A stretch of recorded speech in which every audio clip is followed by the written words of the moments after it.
और भगवान का जयकारा भी नहीं लगा सकोगे तो ये शरीर किस काम का, ये जुबान किस काम की है।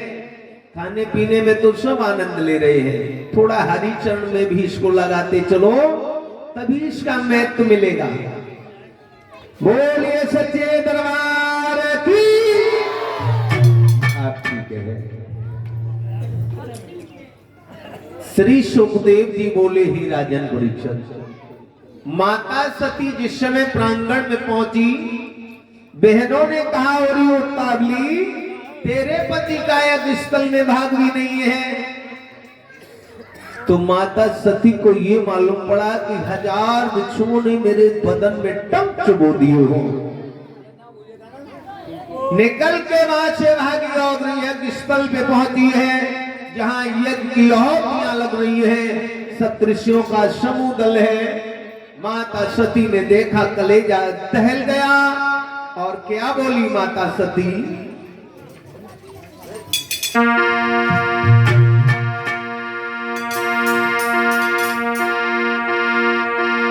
तब पहुंची पति के भागों में, या प्राण ग्राम पर सती नहीं, ले पहुंची व्रत घाट पर, या सती शिव का भव पहुंच गई।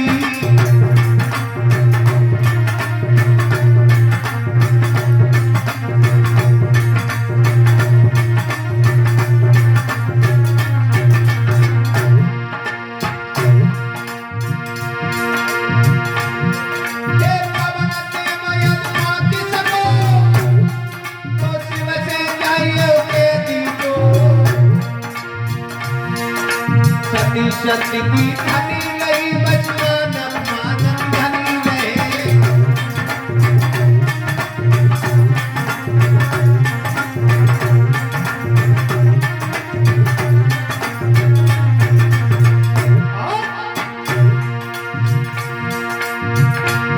मैं धर्म की बाजी लेती हूँ, धर्म पर प्राण बनाती हूँ, चरणन सीता जी में चरणन ध्यान लगाती हूँ।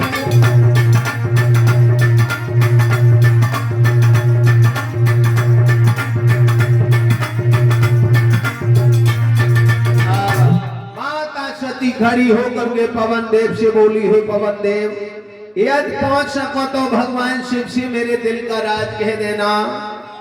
उनके चरणों की उत्तरदायी बन करके धर्म के लिए अपने तन की आहुति अपमान में गमा रही हो। इतने शब्द बोल के माता सती ने यज्ञ स्थल पे दोनों हथेलियों को धर के रगड़ा, आग भी प्रज्वलित हो गई। वो माता सती यज्ञ स्थल की तरफ बढ़ी, शरीर जलने लगा है। यज्ञ उत्सव में बड़ी असमंजस की बाधा आ गई। इधर नंदी सप्तऋषियों पे डट गया, किसी को मार के उछाल के फेंकता है, किसी को यज्ञ में दबा देता है। दूर्वासा ऋषि को क्रोध आया, अंजलि में जल लिया, यज्ञ पर प्रायोजन किया तो कृत्या नाम की राक्षसी उत्पन्न हो गई। कृत्या ने नंदी को पीठ के बाद से भगा दिया। सती की शरीर का अंत होने वाला।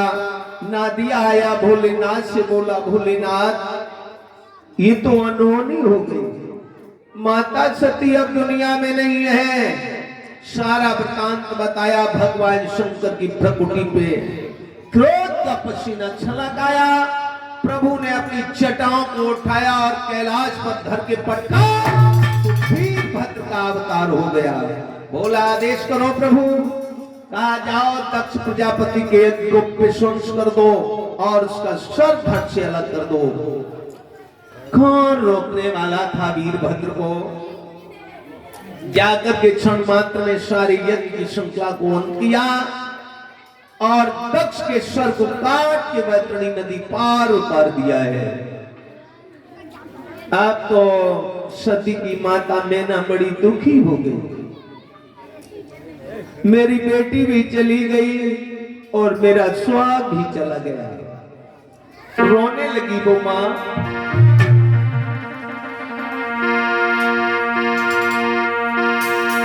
और देवी पति की गति माता जामा बिलखी बड़ी थी भैराई रे।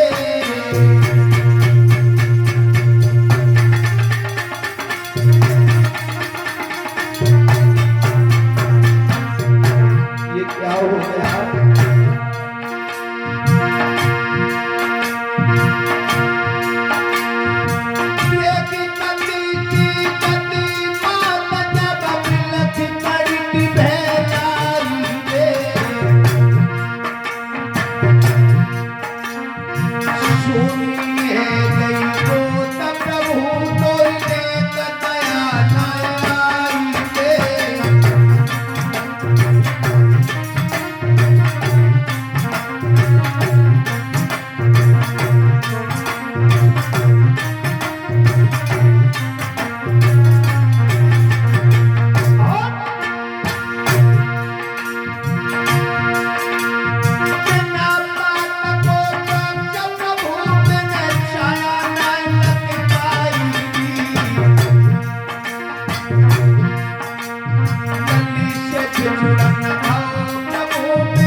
पर कोई भी धीरज बंधाने वाला नहीं।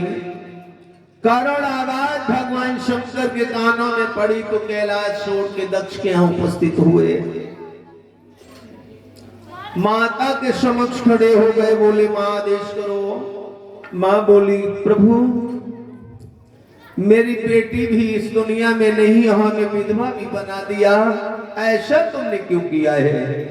भगवान शिव बोले ही माता ये हमसे न पूछो, ये प्रारब्ध का भोग होता है। मैं कुछ नहीं करने वाला, न मैं करता हूं और ना करता हूं। जीव का जैसा कर्म उसको वैसा ही पुण्य और पाप दोनों से मिलता है। कहने लगे बोलो माता तुम्हें क्या चाहिए? झोली पसार के अपने प्रीतम के प्राणों की भिक्षा मांगने लगी वो वृद्ध माता। तो भगवान शिव ने गणों से कहा कि गणों चले जाओ और दक्षिण दिशा में जो दक्षिण को मुख करके माता अपनी संतान को दुग्ध पान करा रही हो, उन्हीं शिष्यों का सर ले आना। तो दक्षिण में देखा कि एक बकरी अपने पुत्र को दुग्ध पान करा रही है। उसी बकरे का सर काट के लाया गया, भगवान शिव को दिया गया। शिव ने दक्ष के धड़ के ऊपर उस बकरे का सर स्थगित किया है। पुनर्जीवन मिला। दक्ष ने भगवान का निवेदन किया है, स्तुति की है। और दक्ष के धड़ के ऊपर ये बकरे का सर क्यों लगा, इसका भी एक कारण है। ब्रह्मा की सभा में जब वाद विवाद हुआ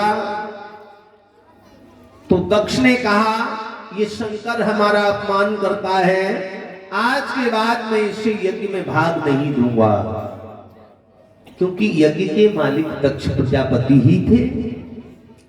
नंदी को ये बात सहन नहीं हुई, उठ करके खड़ा हुआ, बोला दक्ष तुम्हें बकने की आदत बहुत अच्छी है,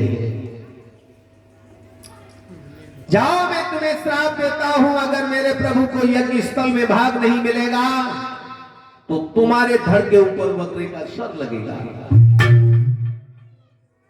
वही हुआ, दक्ष ने यज्ञ में भाग नहीं दिया, भगवान ने दक्ष के धड़ के ऊपर बकरे का सर स्थापित कर दिया। बोलिए भक्तवत्सल भगवान की। अब सभी लोग एक भगवान का संकीर्तन बोलो भैया। और रात्रि की हमारी कथा रहेगी भगवान शिव और गिरजा का विवाह। तो विद झांकियों से होगा, अधिक से अधिक संख्या में आइएगा और भगवान शिव माता पार्वती की पावन झांकी का दर्शन कीजिएगा।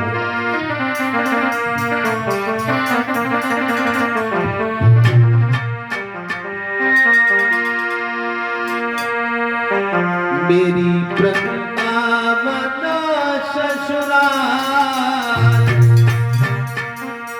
और संभाल राणा तेरी नागिनी।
इधर माता के जले हुए शरीर को भगवान ने अपनी भुजाओं में जकड़ लिया और प्राण स्वरूप धारण करके शिवलोक की तरफ बढ़े हैं। भगवान की क्रोध की ज्वाला मुख से निकल रही है। त्रिभुवन के देवताओं ने देखा कि संसार का महाप्रलय निश्चित हो गया। सभी ने भगवान विष्णु के पास अपना निवेदन किया। भगवान विष्णु ने चक्र सुदर्शन से कहा, सुदर्शन अब काम तुम्हारा आया है, चले जाओ। भगवान शिव की गोद में जो मृतक शरीर सती का है, इस तरीके से प्रहार करो कि भगवान शिव को उसका भान नहीं होना चाहिए। यदि भान हो गया तो इस संसार में तुम्हारा नाम और निशान मिट जाएगा। चक्र सुदर्शन ने माता के उस जले हुए शरीर को 9 भागों में विभाजन किया। माता के नेत्र हिमाचल में पड़े हैं तो वहीं नैना देवी शक्तिपीठ निर्माण हुआ। इसी तरीके से हमारे देश में 9 देवियों के पावन 9 शक्तिपीठों का निर्माण हुआ है, जिन्हें हम 9 नामों से जिनका पूजन करते हैं। ये माता सती के 9 रूपों की पावन कृपा है। श्री सुखदेव जी बोले, हे राजन परीक्षित, भगवान भी कभी कभी अपने भक्त के प्रिय बंधन में पड़ करके रो देते हैं और तुम्हें केवल श्राप लगा, इस कारण माया मोह में फंस करके तुम परिवार की तरफ खींचे चले जा रहे हो।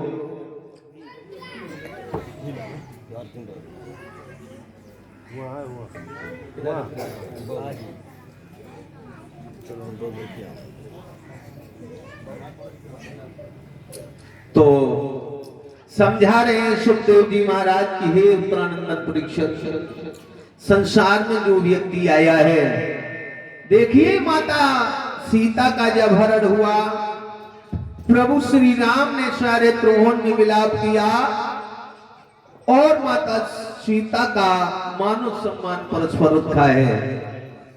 इसलिए भगवान कहते हैं, रमते हैं रोम रोम में श्री राम वही है।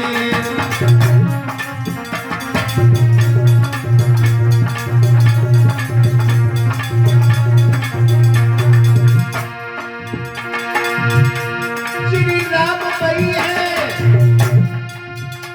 श्री राम वही है। बसते हैं आत्म व्योम में श्री राम वही है।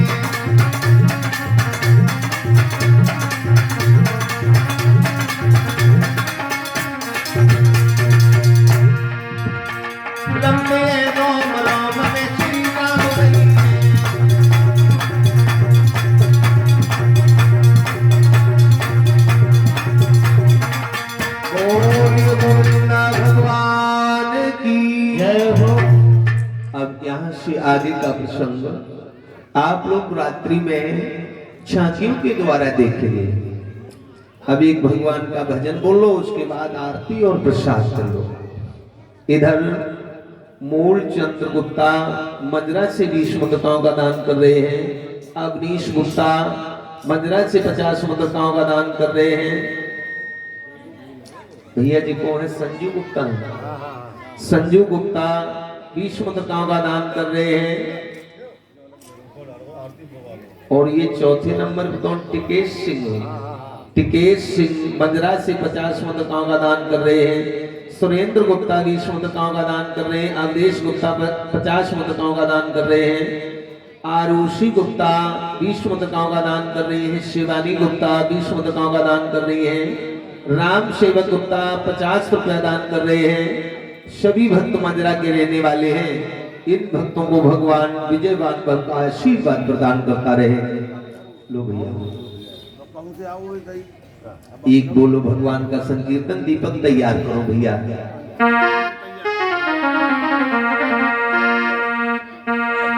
और ऐसी ऐसी बत्तियां